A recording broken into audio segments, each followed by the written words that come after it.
Okay, so the next step is that we are going to grid up our magnetic data.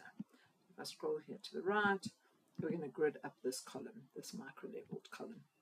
And so how you do that, you go grid an image, gridding, grid data, and then in this window here, on this drop down, you have to find that data.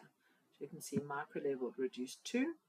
Geosoft thankfully automatically creates the output grid name based on the original file name and header that you used.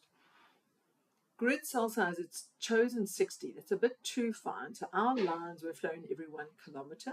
And so if we take a quarter, that is 250, then that should give us a decent cell size. Oh, sorry, I meant to click on other stuff, but I clicked enter. Let me do it again. So I'm going gridding an image, gridding, grid data.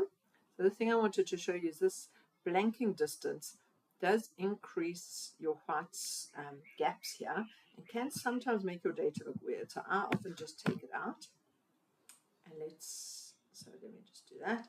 I take it away. I keep on clicking enter, so it keeps on wanting to make the grid. And then you click OK. If you've got a lot of data, this auto refresh might take a lot of time, so you can also take it away and then you don't have to wait for the image to generate. So let's click OK. I'm going to overwrite my previous file, and that's what I've got here. So that's how I created a grid. Now, next video, we'll turn it into a map.